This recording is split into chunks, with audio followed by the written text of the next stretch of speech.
Hi everyone. First of all, good morning to all of you. So welcome back to my YouTube channel. आज के इस video में हम बात करेंगे मॉक टेस्ट के बारे में। मॉक टेस्ट जो कि काफ़ी ज़्यादा लगातार कंटिन्यूसली मैसेजेस जो बच्चों के आ रहे थे कि सर मॉक टेस्ट पे वीडियो लाइए। तो जी फर्स्ट मॉक टेस्ट रहेगा। इसके बाद हम इकोनॉमिक्स के और भी मॉक टेस्ट लाएंगे। इसके साथ हम वन बाय वन हर एक कंपोनेंट का मॉक टेस्ट लाएंगे। फिर आपको कंपाइल करके एक मॉक टेस्ट और दिया जाएगा। तो वन बाय वन डिस्कस करेंगे एमसीक्यूज़ और आप वीडियो को पास करके इसका राइट आंसर बता सकते हैं। तो वन बाय वन डिस्कस करेंगे इकोनॉमिक्स का मॉक टेस्ट फर्स्ट। स्टार्ट करते हैं वीडियो। आज का क्वेश्चन नंबर फर्स्ट रहेगा, the reserve bank of India was established on. Reserve bank जो इंडिया रिजर्व बैंक है उसको कब इस्टेब्लिश किया गया? 1 अप्रैल 1935 को, जुलाई 12 1982, मई 26 2006 या सितंबर 30 2005। काफ़ी इंपॉर्टेंट है। रिजर्व बैंक के ऊपर क्वेश्चन आपको आ सकता है कि रिजर्व बैंक को कब इस्टेब्लिश किया गया। राइट आंसर रहेगा जहाँ पे option first, option A. Friends मैं आपको बता दूं ऑप्शन ए रहेगा आपका राइट आंसर। 1 अप्रैल 1935 को रिजर्व बैंक को इस्टेब्लिश किया गया। अब यहाँ पे थोड़ी सी हम एक्सप्लेनेशन करेंगे। आप इसका कमेंट में मुझे इसका आंसर जरूर बताइएगा जो भी क्वेश्चन हम करेंगे। देखिए फ्रेंड्स, सबसे पहले जो क्वेश्चन रहेगा आपका कि रिजर्व बैंक ऑफ इंडिया एक सेंट्रल बैंक है हमारी कंट्री का। इसको इस्टेब्लिश किया गया जैसे मैंने आपको बताया 1935 को।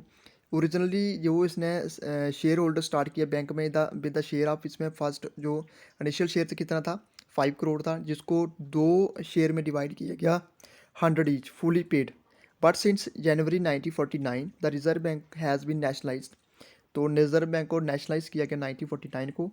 And it is no purely a concern of the state. The government of India holds the entire share capital of the bank which has acquired by payment of compensation to the share holder.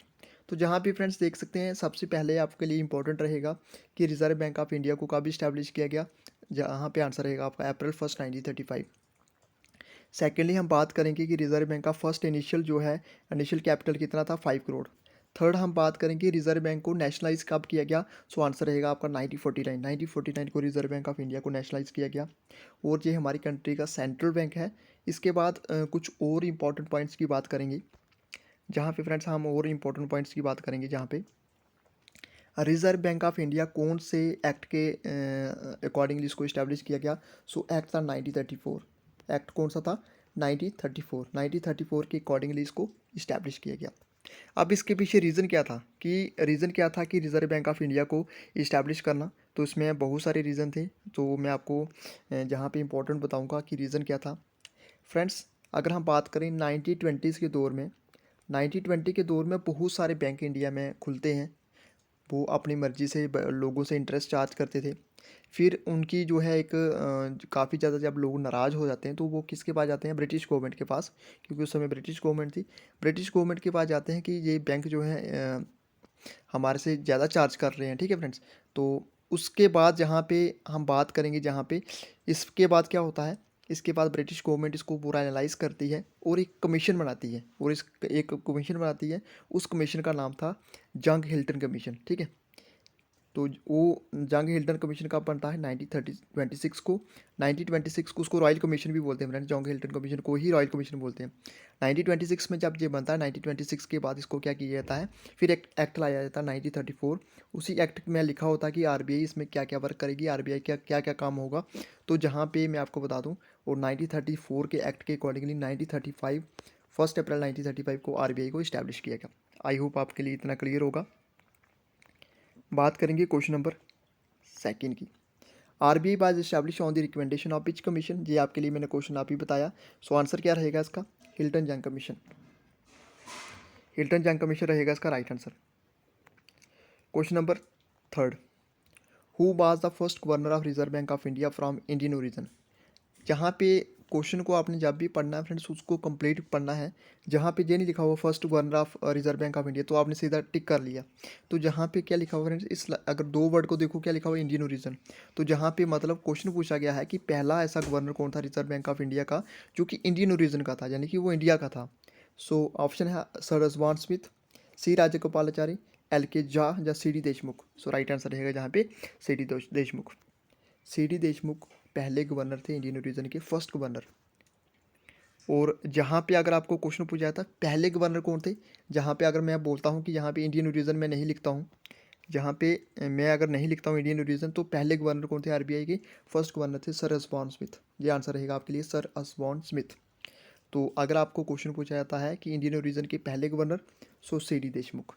Current में governor कौन है, current में governor हमारे हैं श्री शक्तिकांत दास। शक्तिकांत दास, शक्तिकांत दास हमारे current के governor हैं। आप भी हमें कोऑपरेट करोगे, आप भी जो भी हम एमसीक्यूज पूछेंगे आप भी हमें साथ साथ में रिप्लाई देंगे और कमेंट जरूर करेंगे। तो देखिए फ्रेंड्स, जो गवर्नर होता है आरबीआई का, इसका ड्यूरेशन कितना होता है, इसका कितना ड्यूरेशन होता है, ये कमेंट बॉक्स में जरूर बताइएगा। नेक्स्ट क्वेश्चन करते हैं।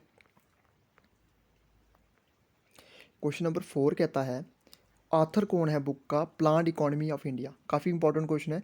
प्लान्ड इकोनॉमी ऑफ इंडिया का जो ऑथर है वो कौन है, एम विश्वेश्वराय, दादा भाई नौरोबी, भीमराव अम्बेडकर, जहाँ जवाहरलाल नेहरू।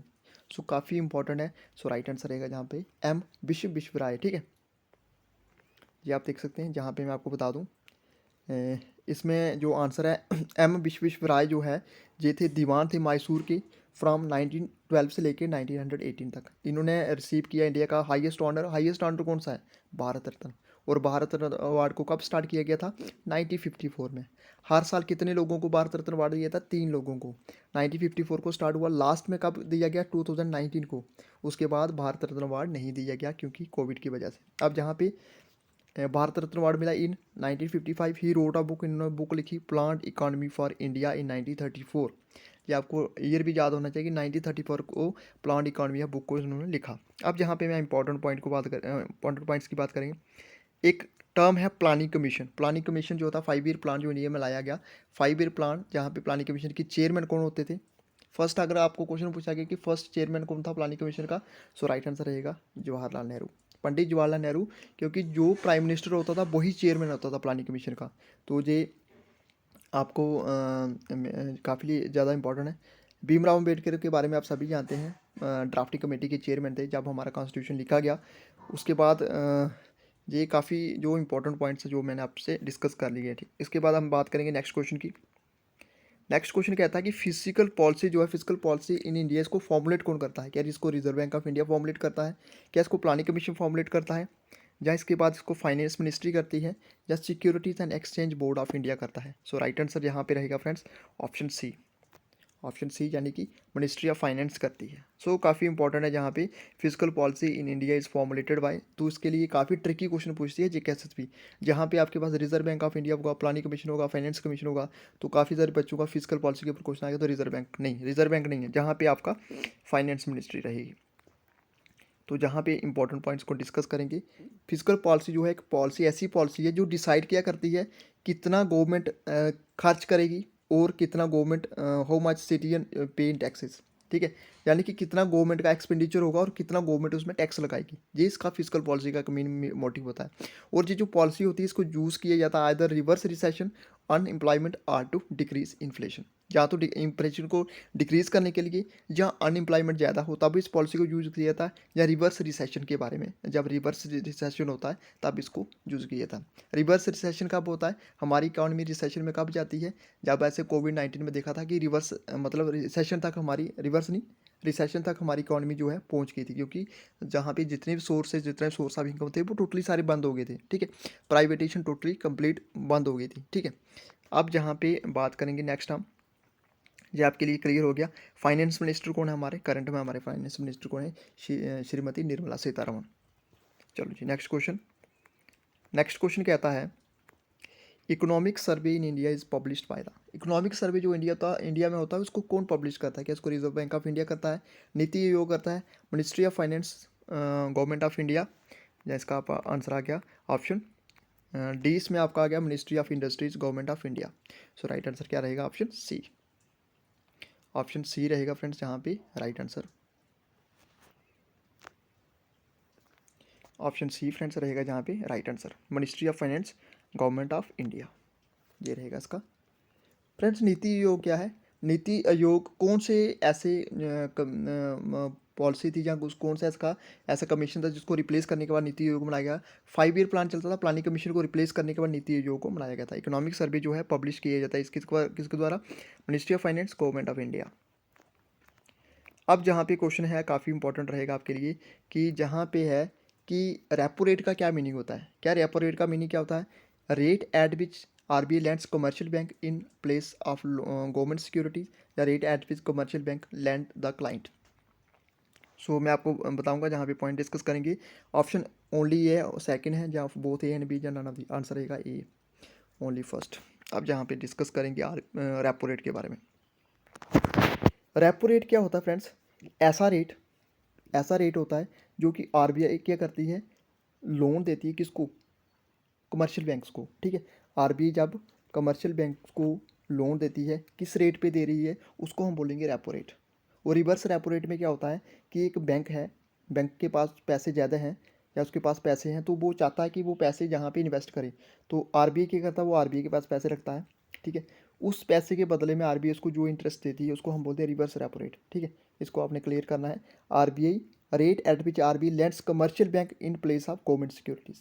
तो ये इसका राइट आंसर रहेगा। एक्सप्लेनेशन में आपको बता दूं, रेपो रेट क्या होता है कि ऐसा रेट है जहाँ पे RBI lends to its clients generally against commercial government securities. Next question है, when the supply of money increases and the demand for money reduces. उससे क्या होता है, देयर विल बी, अगर सप्लाई ऑफ मनी जो है इंक्रीज होगी और डिमांड जो होगी मनी की रिड्यूस होगी, इससे क्या होगा? ऑप्शन रहेंगे आपके पास। क्या फॉल होगा in the level of prices, या डिक्रीज होगा in the rate of interest, या इंक्रीज होगा in the rate of interest, या fall in the level of demand. So right answer रहेगा यहाँ पे ऑप्शन बी। ऑप्शन बी यानी कि डिक्रीज होगा in the rate of interest. ठीक है, तो जहाँ पे सिंपल सा यही आंसर क्वेश्चन है कि जब सप्लाई मनी की सप्लाई जो इंक्रीज होगी और डिमांड जो होगी मनी की कम होगी, और मनी की डिमांड क्या होगी? कम होती है, तो इससे क्या होगा? इससे यही होगा कि डिक्रीज होगा, रेट ऑफ इंटरेस्ट में क्या होगा? डिक्रीज होगा। नेक्स्ट क्वेश्चन है, क्वेश्चन नंबर नेक्स्ट आ गया हमारा क्वेश्चन है, फर्स्ट 5 ईयर प्लान जो इंडिया में कब स्टार्ट किया गया था? 1949 को, 1951, 50 को, 52 को, या 1951 को? ये आंसर देख सकते हैं, आंसर रहेगा जहाँ पे ऑप्शन डी, 1951। अब जहाँ पे मैं आपको बता दूँ, जो फर्स्ट 5 ईयर प्लान की ड्यूरेशन थी वो थी 1951 से लेकर 1956।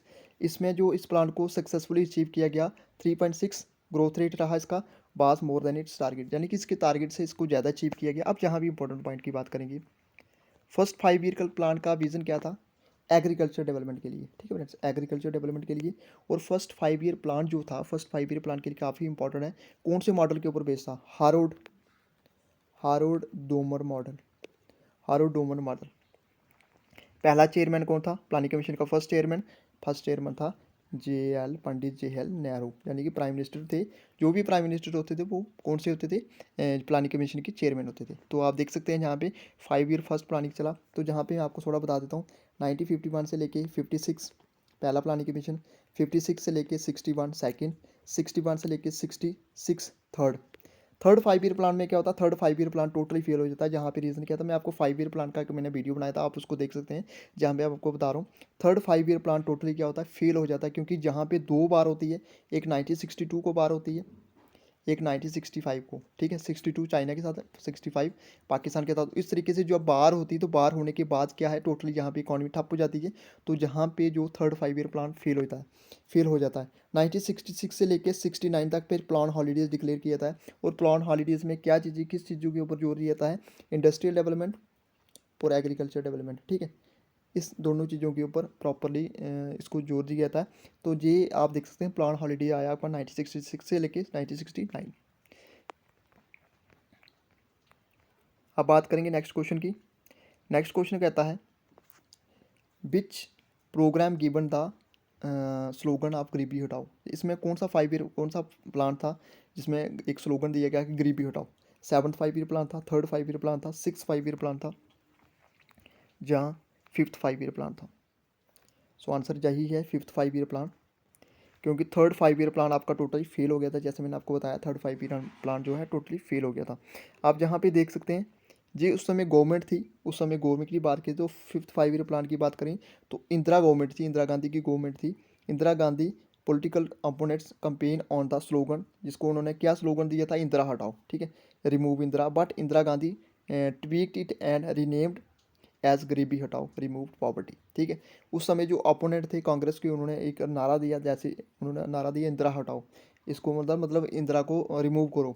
मगर इंदिरा ने उसको उसी नारे को दोबारा से रिपीट करते हुए क्या किया, उन्होंने कहा कि जहाँ पे उन्होंने इसको क्या नारा दिया, उन्होंने दिया रिमूव पॉवर्टी।